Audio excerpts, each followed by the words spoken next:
இது வரைக்கும் எங்கள் சேனலை சப்ஸ்கிரைப் பண்ணாதவங்க ரெட் கலர் சப்ஸ்கிரைப் பட்டனை ப்ரெஸ் பண்ணுங்க. கூடவே பெல் சிம்பலையும் கிளிக் பண்ணிக்கோங்க. ஹாய் வியூவர்ஸ், வெல்கம் டு அடுப்படி சமையல். இன்னைக்கு நான் உங்களுக்கு செஞ்சு காட்ட போகிற ரெசிபி என்ன அப்படின்னு பார்த்தீங்கன்னா பீட்ரூட் அல்வா. இது செய்ய தேவையான பொருட்கள் என்னென்ன அப்படிங்கிறத நம்ம இப்போ பார்க்கலாம். 1 கிலோ பீட்ரூட் எடுத்து நல்லா துருவி வச்சுருக்கேன். 1/4 லிட்டர் பால் எடுத்திருக்கேன். 200 கிராம் சுகர், 1 டேபிள் ஸ்பூன் ஏலக்காய் பொடி, முந்திரி பருப்பு உங்களுக்கு தேவையான அளவு எடுத்துக்கோங்க, நெய் 2 டேபிள் ஸ்பூன். இப்போ குக்கிங் ப்ராசஸ் எப்படி பண்ணலாம் அப்படிங்கிறத பார்க்கலாம். ஒரு பேன் எடுத்துக்கோங்க. அதில் 1 டேபிள் ஸ்பூன் நெய் விட்டுக்கோங்க. நம்ம எடுத்து வச்சுக்க பீட்ரூட்டை அதில் ஆட் பண்ணி நல்லா வதக்கணும்.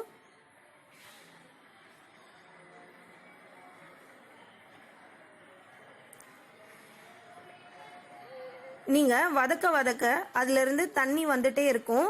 ஸோ அந்த தண்ணி நல்லா வத்துற வரைக்கும் நீங்கள் வதக்கிட்டே இருக்கணும். அப்போ தான் பீட்ரூட் நல்லா வெந்து வரும். இப்போ அதுலேருந்து நான் தண்ணி ஆட் பண்ணவே இல்லை. பார்த்தீங்கன்னா எவ்வளோ தண்ணி வந்திருக்கு பாருங்கள். ஸோ இந்த தண்ணி எல்லாமே நல்லா நம்ம அதுலேயே வதக்கி வத்த விடணும்.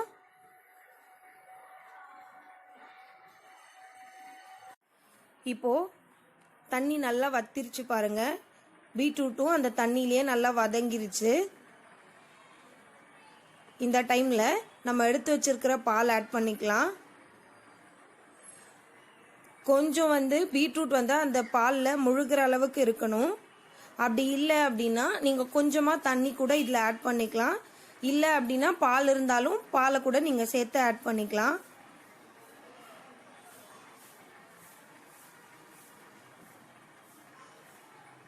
ஸோ இந்த மாதிரி நம்ம தண்ணி ஊற்றுனதுக்கு அப்புறமா லிட் போட்டு மூடி ஒரு 6லிருந்து 7 விசில் வர வரைக்கும் இதை அப்படியே ப்ரெஷர் குக் பண்ணலாம்.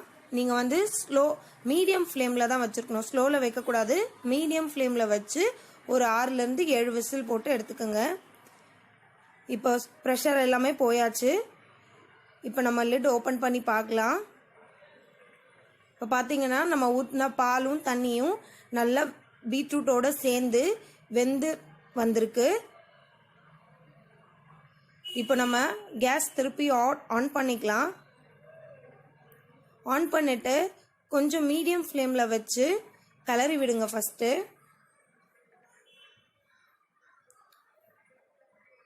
இதை நல்லா கிளறி விட்டுட்டு நம்ம எடுத்து வச்சிருக்கிற சுகரை இதில் ஆட் பண்ணலாம்.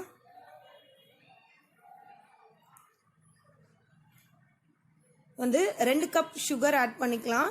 உங்களுக்கு தேவை அப்படின்னா நீங்கள் இன்னும் கொஞ்சம் எக்ஸ்ட்ரா கூட ஆட் பண்ணிக்கலாம். நான் 200 கிராம் சர்க்கரை சொல்லியிருந்தேன். உங்களுக்கு வேணும் அப்படின்னா நீங்கள் இன்னும் கூட எக்ஸ்ட்ரா ஆட் பண்ணிக்கலாம், இல்லை கம்மியும் பண்ணிக்கலாம்.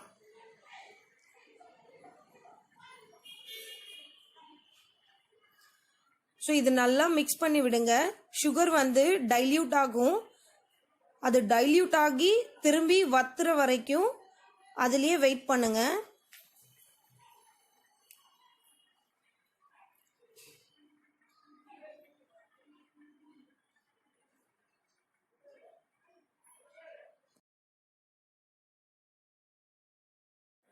சுகர் இப்போ நல்லா டைல்யூட் ஆகி வருது பாருங்க. ஸோ இது அப்படியே நீங்கள் மீடியம் ஃப்ளேமில் வச்சு கிளறி விட்டுட்டே இருங்க. அந்த சுகர் நல்லா பீட்ரூட் கூட அப்சர்வ் ஆகி இருக்கணும். இப்போ நல்லா அப்சர்வ் ஆயிடுச்சு பாருங்க. இந்த டைமில் நம்ம எடுத்து வச்சிருக்கிற ஏலக்காய் பொடி ஆட் பண்ணிக்கலாம். ஏலக்காய் பொடி ஆட் பண்ணிட்டு மிக்ஸ் பண்ணி விட்டுருங்க.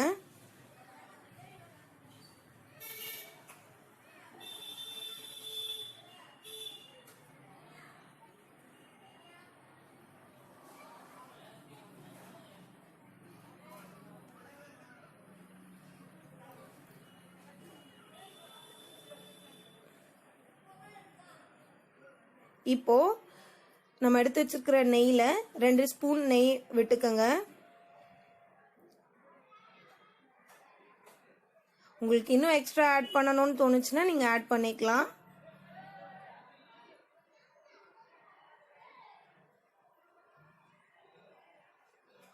ஸோ இந்த நெய் வெளியில் பிரிஞ்சு வர வரைக்கும் நம்ம வெயிட் பண்ணலாம்.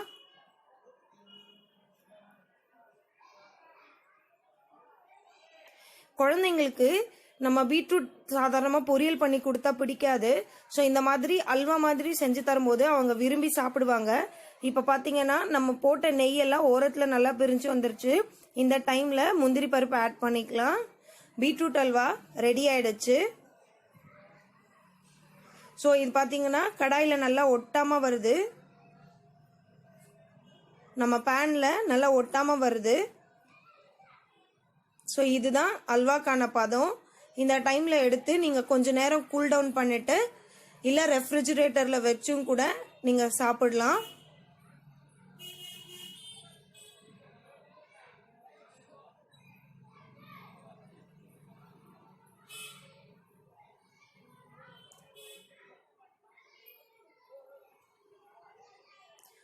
சுவையான பீட்ரூட் அல்வா ரெடி ஆயிடுச்சு.